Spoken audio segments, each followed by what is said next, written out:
அன்புள்ள சகோதர சகோதரிகளே, உங்களுக்கு ஒரு நற்செய்தி. நாம் வரவிருக்கும் 2025ஆம் ஆண்டு ஜனவரி 1 365 நாட்களுக்கும் 365 தலைப்புகளின் கீழ் வேத வசனங்களை வாசித்து பகிர இருக்கிறோம். நீங்கள் இதை அனுதினமும் கேட்டு தியானித்து ஆசீர்வாதத்தை பெற்றுக்கொள்ளுமாறு கேட்டுக்கொள்கிறோம். அது மட்டுமல்ல, இதை சப்ஸ்கிரைப் செய்து உங்கள் நண்பர்களிடமும் பகிர்ந்து கொள்ளுமாறு அன்புடன் கேட்டுக்கொள்கிறோம். நன்றி.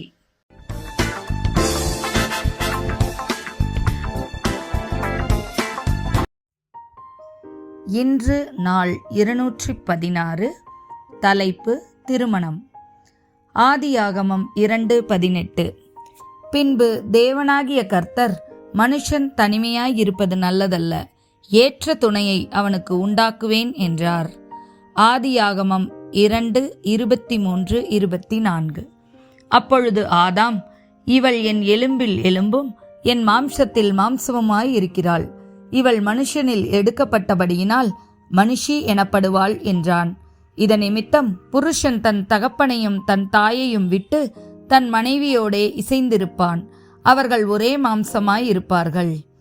எபேசியர் 5:21-28 வரை. தெய்வ பயத்தோடே ஒருவருக்கொருவர் கீழ்ப்படிந்திருங்கள். மனைவிகளே, கர்த்தருக்கு கீழ்ப்படுகிறது போல உங்கள் சொந்த புருஷருக்கு கீழ்ப்படியுங்கள். கிறிஸ்து சபைக்கு தலையாய் இருக்கிறது போல புருஷனும் மனைவிக்கு தலையாய் இருக்கிறான். அவரே சரீரத்திற்கும் இரட்சகராய் இருக்கிறார்.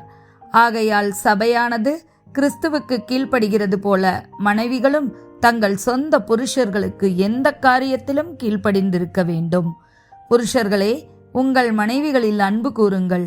அப்படியே கிறிஸ்துவும் சபையில் அன்பு கூர்ந்து தாம் அதை திருவசனத்தை கொண்டு தண்ணீர் முழுக்கினால் சுத்திகரித்து பரிசுத்தமாக்குகிறதற்கும், கரை திரை முதலானவைகள் ஒன்றும் இல்லாமல் பரிசுத்தமும் பிழையற்றதுமான மகிமையுள்ள சபையாக அதை தமக்கு முன்னே நிறுத்திக் கொள்வதற்கும் தம்மைத்தாமே அதற்காக ஒப்பு கொடுத்தார். அப்படியே புருஷர்களும் தங்கள் மனைவிகளை தங்கள் சொந்த சரீரங்களாக பாவித்து அவர்களில் அன்பு கூற வேண்டும். தன் மனைவியில் அன்பு கூறுகிறவன் தன்னில் தான் அன்பு கூறுகிறான். நீதிமொழிகள் 18:22. மனைவியை கண்டடைகிறவன் நன்மையானதை கண்டடைகிறான், கர்த்தரால் தயையும் பெற்றுக்கொள்கிறான். பிரசங்கி 4:9-10. ஒண்டியாய் இருப்பதிலும் இருவர் கூடியிருப்பது நலம். அவர்களுடைய பிரயாசத்தினால் அவர்களுக்கு நல்ல பலனுண்டாகும். ஒருவன் விழுந்தால் அவன் உடனாளி அவனை தூக்கி விடுவான். ஒண்டியாய் இருந்து விழுகிறவனுக்கு ஐயோ, அவனை தூக்கிவிட துணை இல்லையே. எபிரேயர் 13:4. விவாகம் யாவருக்குள்ளும் கனமுள்ளதாயும் விவாக மஞ்சம் அசுசிப்படாததாயும் இருப்பதாக. வேசிக்கல்லரையும் விபச்சாரக்காரரையும் தேவன் நியாயம் தீர்ப்பார். மார்க் 10:9. ஆகையால் தேவன் இணைத்ததை மனுஷன் பிரிக்காதிருக்க கடவன் என்றார். ஆமேன்.